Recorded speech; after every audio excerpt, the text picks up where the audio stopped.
um, what you see here is one of my favorite pieces, and I like it very much, not only because of its size, but also because the light is really great. You can see a lot of detail here. This is a stela from Naranjo. Naranjo is an archaeological site in Guatemala, in northern Guatemala, deep in the jungle, close to the border with Belize.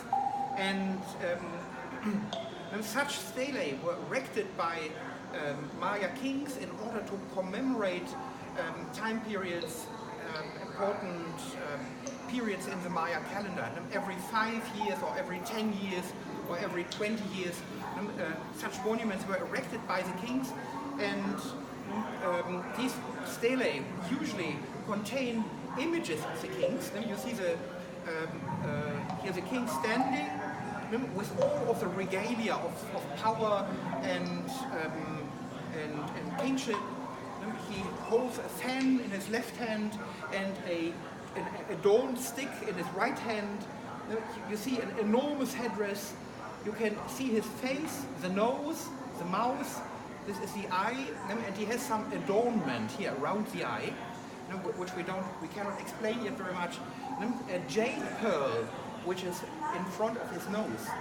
Jade was very important for the Maya. They didn't have gold. For them, the most important material was jade. And he's standing on a captive. I don't know whether you can see the bound captive here on the ground. The poor captive is naked.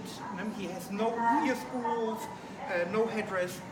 You see his loose hair, and the arms are bound behind his back. This is a poor captive, a sign of the royal authority. And these monuments are so important for us because they tell us about the history of Maya cities. In this case, we have an inscription here. You see 3 hieroglyphs to the left and a couple of hieroglyphs to the right. And these hieroglyphs, in this case, they start with a date. And they provide us with a date in the Maya calendar, which is followed by the verb. He was captured, and then follows the name of the captive, and finally the name of the king. This glyph says by, and then this is the name of the king and titles of the king. We know that this king was named Itzamnach Awil, and he was one of the last kings of the royal dynasty of the city. Yes? So those hieroglyphs at the top have like faces on them? Yes. What is that? These are faces here. These are part of the nominal phrase of the captive, and usually faces indicate that the captive is a woman. This was a female captive, a female prisoner. These are not referring to this captive, obviously. This captive is male, but we know that the Maya kept women, and they took women captives, and these captives, male captives were very often killed or sacrificed. Sometimes they were also kept as prisoners, and sometimes the women were taken as brides, and then kept as brides.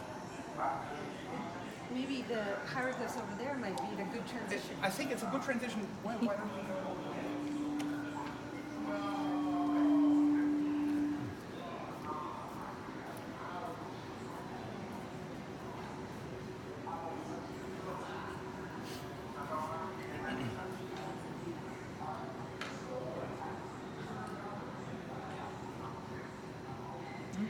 This is a hieroglyphic panel, the original of a hieroglyphic panel from the Maya city of Canquen. And Canquen is also in northern Guatemala, in a transitional zone to the highlands. It was a trading city, and archaeologists have worked there over the last years and have made a couple of very important discoveries, and have excavated the palace of the king of Canquen. This panel was not found by archaeologists. It was looted. We don't know exactly when, and then it came into. It was into the hands of a Guatemalan collector. It was displayed at in a private collection in Guatemala, and before it was given back to La Ruta Maya Foundation, and it's now under custody of Ruta Maya Foundation, and belongs to the Guatemalan state. This panel is important. We have it here in this section of the exhibition because we talk here about Maya writing, about Maya literacy and Maya writing. The Maya could write like the ancient Egyptians could write, and we can read the hieroglyphs. This is very exciting. Every glyph which you see here corresponds more or less to one word. And every glyph is composed of several signs, of several single signs. For example, this glyph here, which you see here, has two signs. One is a syllable hu on top, and one is a syllable li here on the bottom. Together they read hu li. Hu li means he came, or she came, or he arrived. And it's a verbal expression, and it's followed by it's followed here by the name of the person who arrived. And you see this verb here is the same as this one. To read.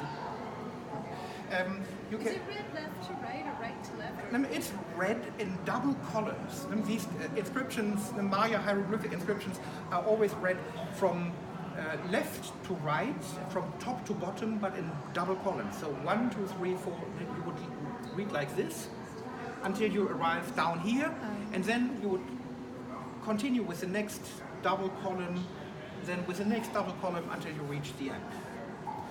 And these 160 hieroglyphs here tell the story of two kings of Canquen, and the last king of Canquen, he carved this panel in order to tell the story of his ancestors. And these two ancestors are very important because they established context. They were set in power by the kings of Calakmul. Calakmul is a big Maya city, a Maya metropolis, almost like I would say, one of the most important powers in the Maya lowlands. And they had their fingers in all of the other Maya kingdoms.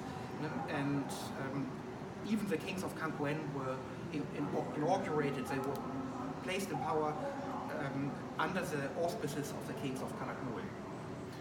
A text like this, for example, says, on the day 7 Imish in the month 9 Ayab, Chumwani, he set Ti Haulel into power, Chanak, or Chanakwi, this is the name of the king, Tarkan Chai, all of these are parts of the royal name. Ukavi, this occurred under the auspices of Yugnom Chen, the divine lord of the snake kingdom of Calakmul. And then 19 days, 6 months, and 5 years later, then occurred on the day 9 Ahau, 18 thoughts that they conjured a vision of the god Kawil. So that it continues with some description of rituals.